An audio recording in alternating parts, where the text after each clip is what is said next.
I've been let go from jobs before. Never once did it end with the man who fired me standing in the rain outside the building 20 minutes later, asking if he could still take me to dinner. My name is Claire Bennett. I was 27, a marketing coordinator at Halloway & Reed, a mid-size ad agency on the 11th floor of a building in the Loop, with a lobby that always smelled faintly of espresso and ambition. I'd been there 3 years. I liked my job mostly, the late nights before a pitch, the particular chaos of a client changing their mind 48 hours before launch. The way the whole floor felt alive when a campaign finally clicked. What I didn't like that October was the acquisition. Halloway & Reed had been bought by a bigger firm out of New York, and with the acquisition came Ethan Marsh, 34. Sent in as interim regional director to manage the transition, which was corporate speak for deciding who stayed and who didn't. He showed up the first Monday in a charcoal coat that looked like it cost more than my monthly rent, said maybe 6 words in the all-hands meeting, and then disappeared into what used to be our creative director's office for the rest of the week. Priya, my closest friend at the agency and the only person who ever told me the truth about my ideas, called him the Undertaker within the first 48 hours. He's here to bury people, Claire. Just be polite and don't stand near the grave. I told her she was being dramatic. I was wrong about that eventually, but not in the way either of us expected. The first real conversation I had with Ethan wasn't really a conversation. I stayed late reworking a pitch deck for the Delacroix account, the kind of late where the office empties out floor by floor and you can hear the building settle around you. And I didn't notice him in the doorway until he said, "That's a strong hook. The rest of the deck doesn't earn it yet." I nearly knocked my coffee over. I didn't know anyone else was still here. I live upstairs from work, apparently, he said. Which I later learned meant he was renting a corporate apartment 2 blocks away and hadn't unpacked a single box since he arrived. He came in, looked at my screen without asking, and spent the next 40 minutes taking my deck apart and putting it back together better than I'd built it, not unkindly, not showing off. Just precise, the way some people are precise about things they actually care about. "You're good at this," he said when we finally stopped. It was past 10. "You should be running bigger accounts than you are. Is that an offer?" Something flickered across his face, amusement maybe or caution, and he said, "Get some sleep, Claire," and left before I could figure out which one it actually was. That became the pattern over the next 2 months, late nights that turned into something that felt in the moment like more than work. He remembered which coffee order was mine after hearing it once. He put my name on the Delacroix account officially, then on Renner Home Goods after that. Real accounts, real trust, the kind of visibility that could actually change a career. Twice we ended up the last 2 people on the floor and ordered dinner, instead of pretending we weren't both starving. And both times the conversation drifted somewhere warmer than client strategy, his younger sister in Milwaukee, my dad's retirement that neither of us had processed yet. The particular loneliness of moving to a city for a job and building a life around it by accident. And then almost always, right at the edge of something, he'd pull back, stand up, say something about an early meeting. Once on the walk to the elevator, our hands brushed reaching for the same button, and he stepped back so fast you'd think I'd caught fire. There was a night in late October I still think about, one of those overcast Chicago evenings where the rain never quite starts, just threatens, and the whole city feels like it's holding its breath. We were the only 2 people left on 11, going over the Renner pitch for the 3rd time even though it was already good, because neither of us seemed to want to be the one to say we could stop. At some point he'd loosened his tie and rolled his sleeves, and I'd kicked my heels off under the conference table, and we'd stopped pretending the conversation was strictly about brand positioning. "Can I ask you something that's none of my business?" I said, emboldened by the second glass of wine someone had left over from a client meeting. "Depends on the something. Why Chicago? Why take an interim job nobody wanted, in a city where you don't know anyone, cleaning up somebody else's mess?" He was quiet long enough that I thought he wasn't going to answer. "Because I'm good at the part everyone hates," he said finally, "the hard conversations, the decisions nobody wants to own. New York keeps sending me in to do it because I don't flinch." He turned his glass slowly on the table, not quite looking at me.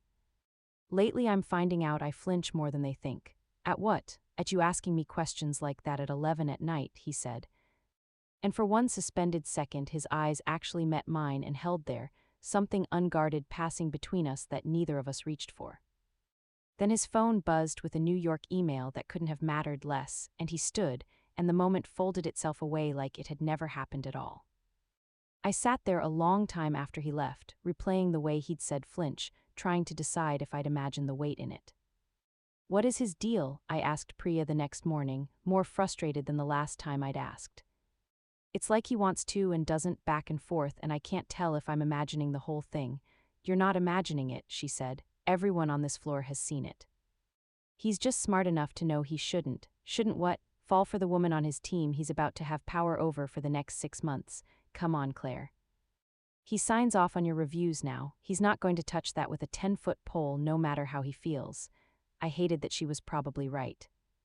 I hated more that some stubborn, hopeful part of me kept showing up to work early anyway, kept lingering by his office door with questions that didn't really need answering in person. Kept hoping the pulling back would eventually stop. It didn't stop. If anything, in November it got worse, colder, more clipped, like he'd made some decision I wasn't part of. He stopped staying late, stopped asking about my dad. Started routing feedback through email instead of walking it over to my desk. I told myself it was the transition getting harder, budgets tightening, the pressure of a job he hadn't asked for landing on him the way pressure does.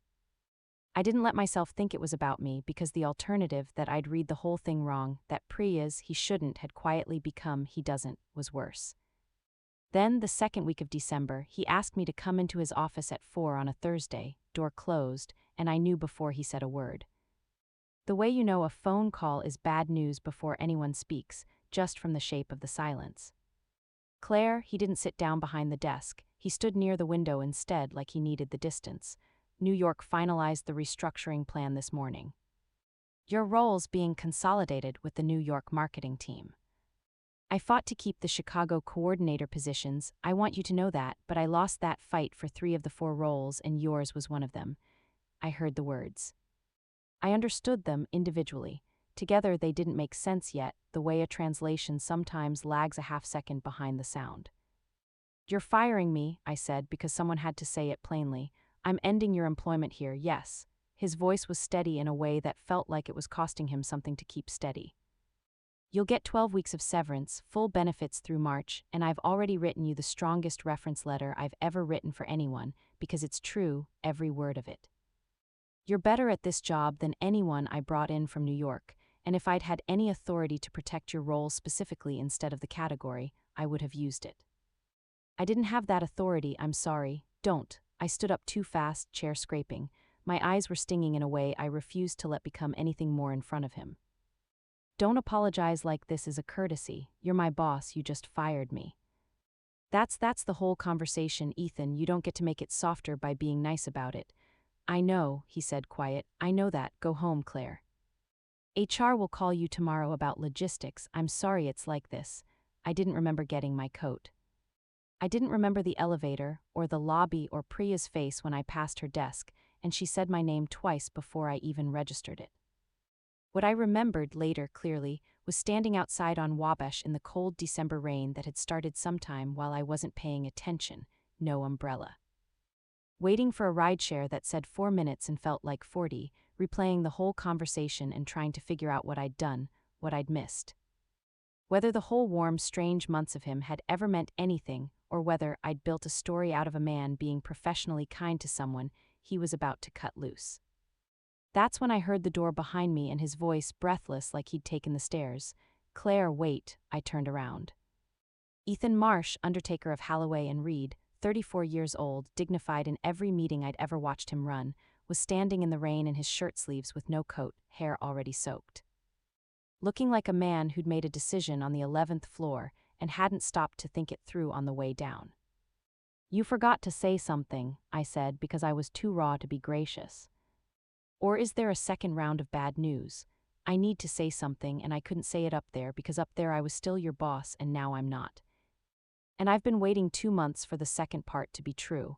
He dragged a hand through wet hair, and for the first time since I'd met him, he looked genuinely unsteady.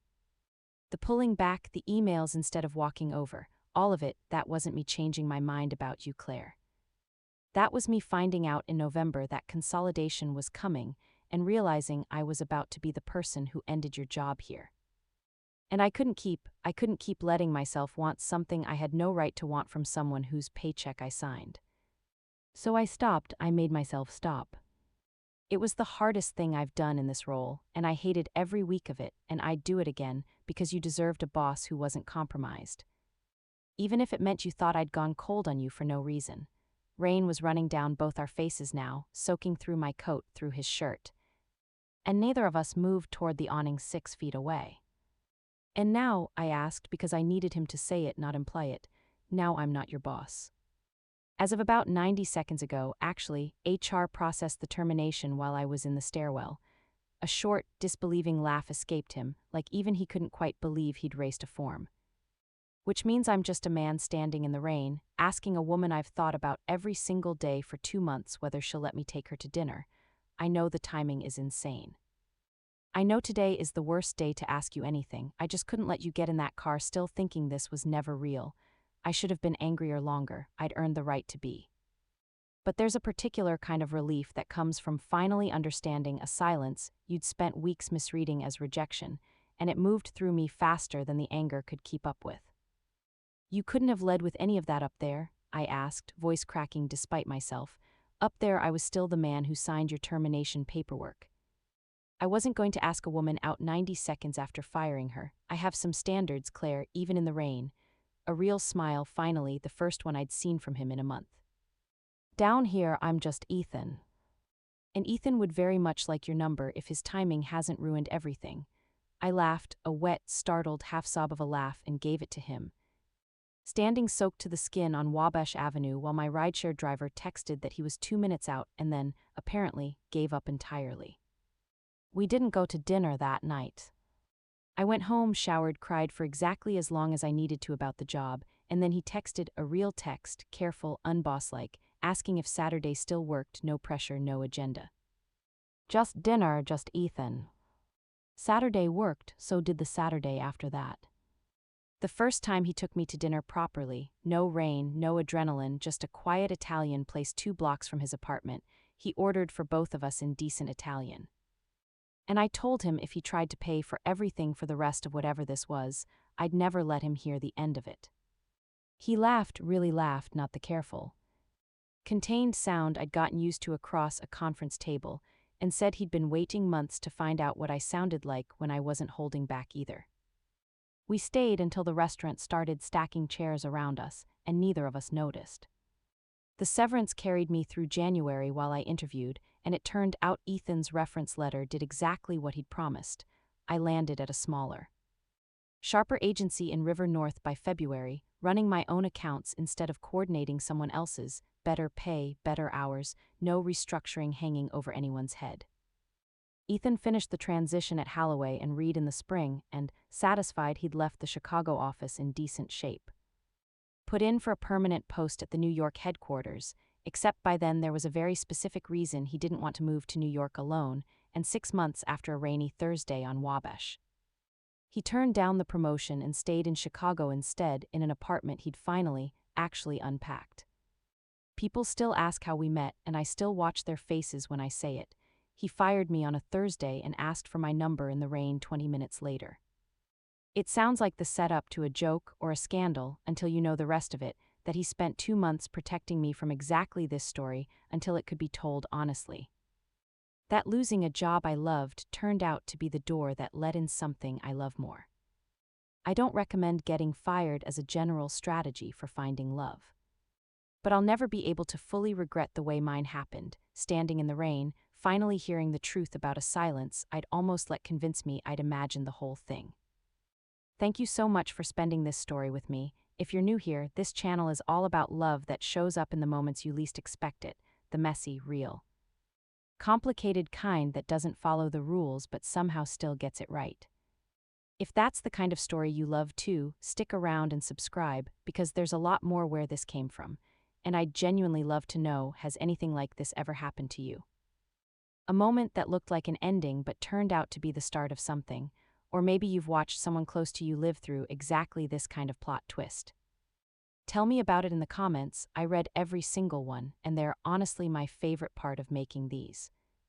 Until next time, take care of yourselves and don't let a bad Thursday convince you the whole story is over.